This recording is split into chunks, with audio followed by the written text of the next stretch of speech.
Hi everyone, this is Sue Kessler from New In Productions, and I'm here for a new series called First Time Filmmakers. And the reason why I'm making this is because for a really long time I was thinking about my process and how I got to where I was able to make several short films, and now went from being a teacher full-time to being a full-time producer, director, and writer, and some of the things that go along with that. So I know a lot of you out there are wanting to be first-time filmmakers. You want to make that film. And you know how I know this? Because every time I'm at a party and I tell people what I do, the first thing they say is, I have this amazing film idea. And I just kind of pick up my drink and I listen and I smile. And in my brain, I say to myself, well, if you have this amazing idea, then why aren't you doing anything with it? That's the number one thing, is you got to take action with your dreams, because if you just sit on them, they're never going to work.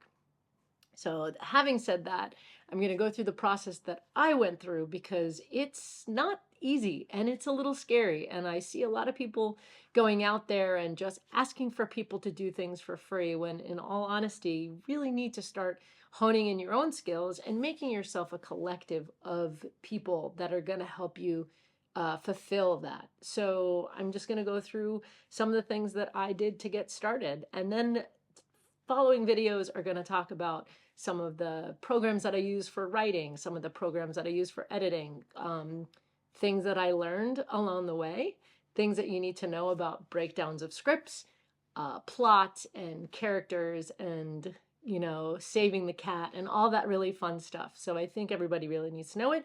And it's going to come from somebody who had to go through that learning process. So stay with me, like and subscribe, and there's going to be a lot more coming. But first, we're going to talk about the start. So where do you start? So I was a PE teacher. I know that's very, very stereotypical of this lesbian to be a PE teacher. I was a PE teacher and then eventually a school administrator. And in my brain, I had these stories. I was an actor. I did some commercial acting and some film acting on the side. But ultimately, I had these stories that were in my brain that I wanted to write. And I kept telling myself that I wasn't a writer. I was this math and science geek. And that's what I was good at. I was great at math, great at science, great at, building things and constructing stuff. And I never really thought that I was a writer, because school I didn't really succeed in it in school, because I didn't follow the rules or conform to all the nuances that are necessary for some really professional writing. And so that deterred me from writing my stories. And what I realized is that was a BS story. That was bullshit.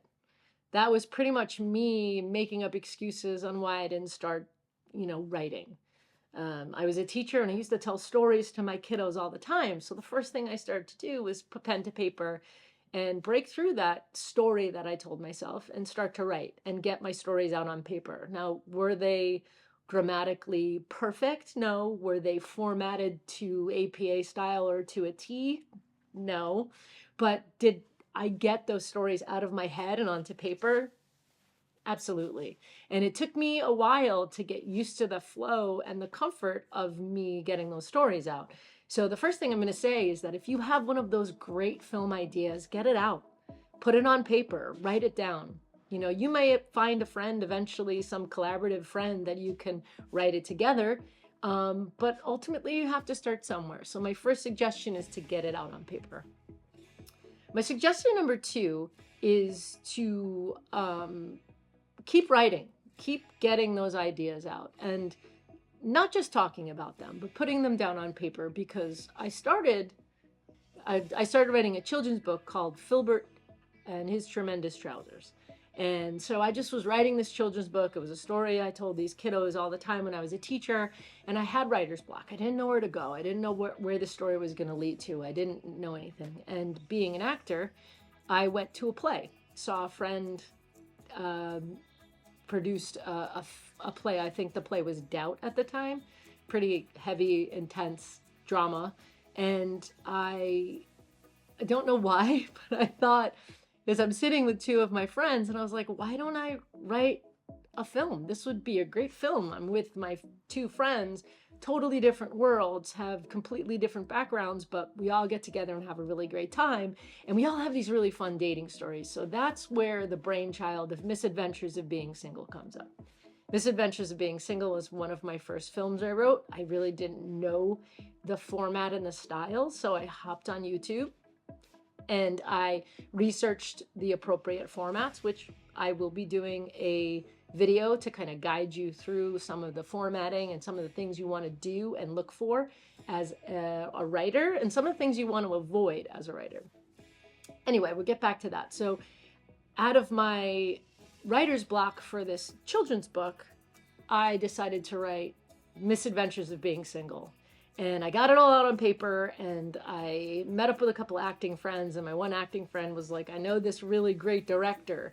And this director I gave my first script to, and she tore it apart. She ripped it up and down. She pretty much told me that if I thought it was funny, it's not. If the character was, if I thought it was a comedy, it's not. It's this tragic story of this alcoholic human. I was like, I was not what I was planning, but it was an eye opener, and it was really, really good to have someone else read my writing. So you just got to get out there and be vulnerable. And what that did was allowed me to pare it down and rewrite that script. Now, mind you, Misadventures of Being Single was written, and if you've watched it, and thank you if you have, it is written like the pilot to a series. It's actually not just a short film. It's actually episode 1 of a pilot to a television series I was going to write. So that was pretty much episode 1, and I've written other episodes because I was planning on writing those episodes with other people. But unfortunately, those other people weren't really interested, didn't have the passion that I had, weren't really down with the characterization and the storyline that I was going to be bringing up. But also, when push came to shove and I asked where episode 2 was, it just never was produced. So you also have to make sure that you find a good group of artistic friends, and make sure that if you're going to dive into a series, that you really have a close-knit artistic group of friends that are going to really help you follow through with that entire series. Now, writing a short film and writing a series are two totally different things, and we'll get to that in another video. But ultimately, what I'm going to say right now is that you just got to start. You just got to put pen to paper, and you just got to get your ideas down.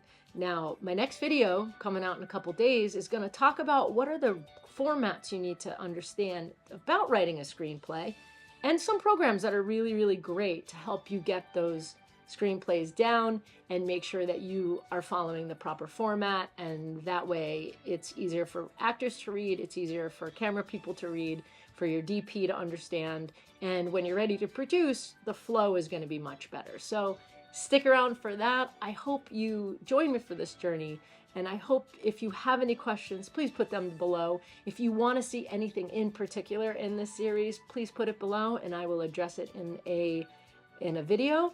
But I just want to thank everybody out there who are subscribers and followers for all of the love that I've seen so far. And for any of you who have not joined the journey, come on, stop by, subscribe, and like my channel, and I will be coming up with some new series. So best of luck to you all, and cheers.